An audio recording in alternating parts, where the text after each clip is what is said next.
में शब्द मत डालिए, मैं एक जनरल स्टेटमेंट दे रहा हूं जी। मैं एक जनरल स्टेटमेंट दे रहा हूं कि मैंने पूरी दुनिया में हर युग के अंदर हमेशा ये कोशिश करी। दूसरी बात क्या है, इतिहास की एक बहुत मजेदार बात है, अगर इतिहास किसी को सूट करता है तो वो कभी एविडेंस नहीं मानेगा। किसी भी समूह, समाज के समूह को जब कोई इतिहास सूट करता है, अगर उसको कहा जाए बड़े महान थे आपके ग्रेट ग्रैंडफादर, हर कोई मान लेगा। अगर कभी कह दिया जाए आपके ग्रैंडफादर उतने महान नहीं थे जितना आप कह रहे हैं, तो हर आदमी कहेगा सबूत दिखाओ।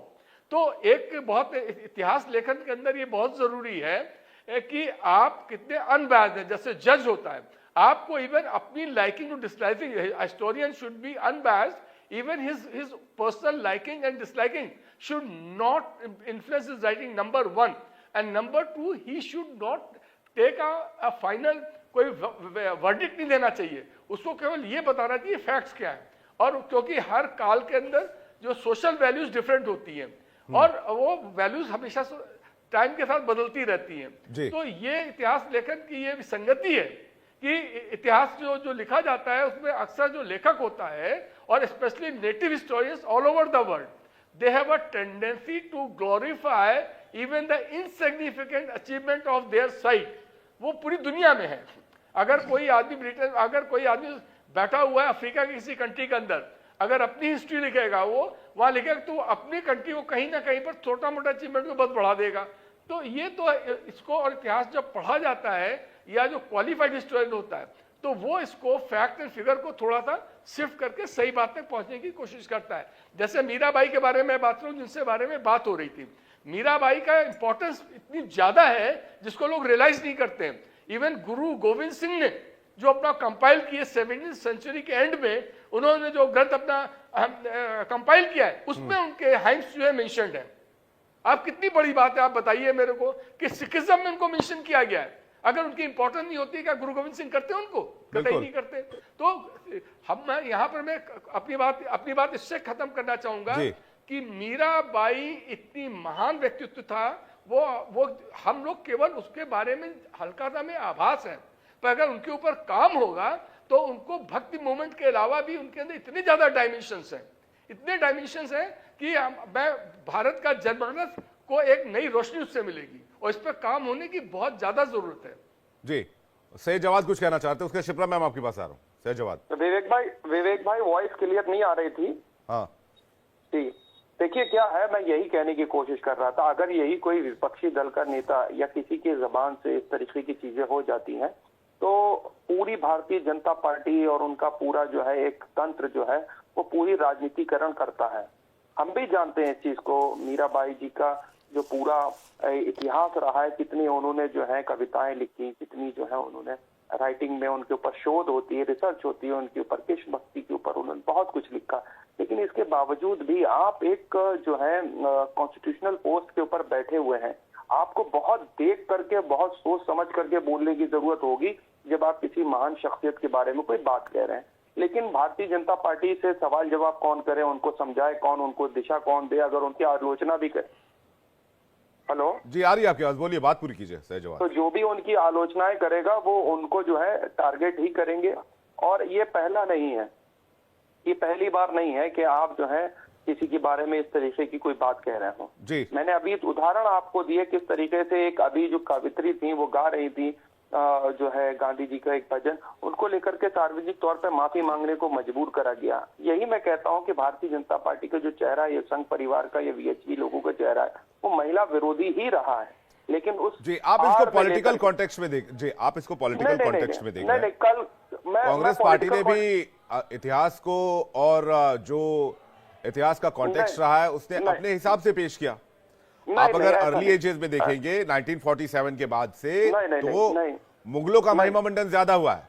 सही जवाब। आपके नहीं कहने से नहीं होगा। सुनिए मेरी बात, देखिए सुनिए आप यहाँ पे इतिहासकार साहब बैठे हैं, उनसे ये मैं भी शिप्रा मैम के पास जाकर पूछ लूंगा उनसे और रवि सर से भी पूछ लूंगा, लेकिन ये बात फैक्ट है, आप इस बात को माने नहीं माने।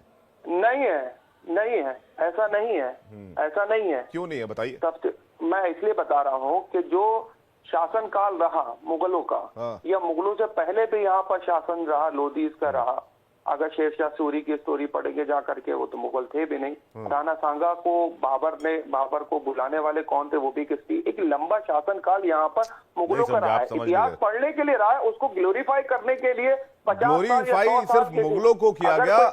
नहीं ऐसा नहीं, अपेक्षाकृत जो हमारे रियल हीरोज थे उनको कम किया गया, कम नहीं किया गया।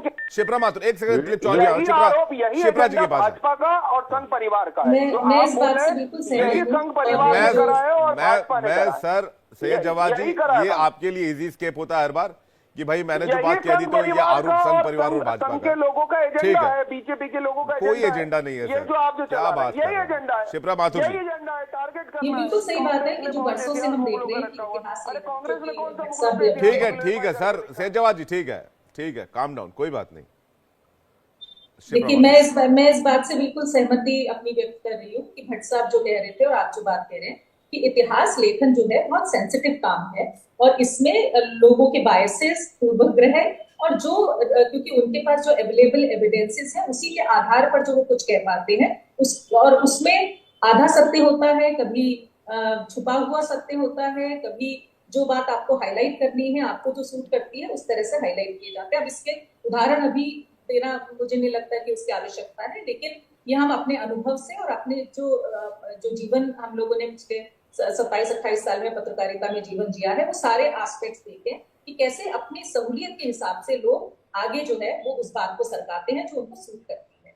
मीराबाई के संदर्भ में मुझे लगता है कि और ये बात भी मैं इस बात को भी मैं स्पष्ट कर दूं, देखिए जो पहले का जो समाज था, जो जिस दौर की हम बात कर रहे हैं, ऐसा नहीं था कि सब कुछ ठीक था, ऐसा नहीं था, कुछ भी चीज ब्लैक एंड व्हाइट में नहीं होती है, बहुत सारे ग्रे एरियाज होते हैं, बहुत सारी चीजें हमें नहीं मालूम है और कमतरी रही होगी, कुछ लोग गलत भी रहे होंगे, कुछ लोग सही भी रहे होंगे। तो बात यह है कि जो अभी का संदर्भ है, आज का माहौल है, उसमें क्या चीज को हाईलाइट करना, क्योंकि समाज में जो सकारात्मकता या सृजनात्मकता की हम बात कर रहे हैं, उस संदर्भ में हमें क्या चीज आगे रखनी चाहिए और क्या चीज ऐसी है जो कि समाज को तोड़ेगी, उसकी बहुत ज्यादा उसमें बहुत एहतियात बरतना चाहिए, पहली बात।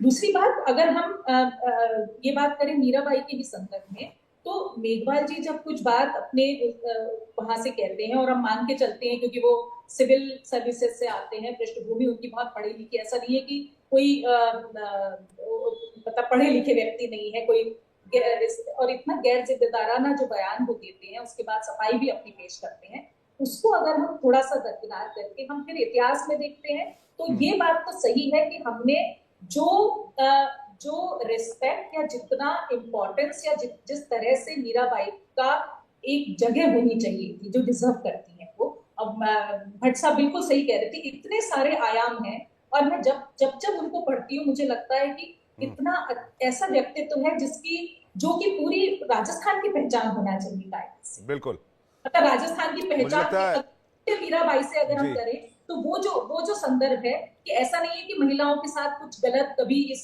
समाज में हुआ ही ना हो, उनको दरकिनार न किया हो, बिल्कुल हमेशा से रही हो, ऐसा नहीं था। बहुत परेशानियां महिलाओं ने झेली है और जो कि मीराबाई का अगर हम पूरा जीवन का पूरा अगर हम यात्रा भी देखते हैं तो वहां वो एविडेंसेस हो सकता है हिस्टोरिकल, ये मैं मान सकती हूँ, लेकिन पूरी तरह से झूठ है ये तो हमें साबित करना पड़ेगा कि नहीं झूठ ही कहा गया।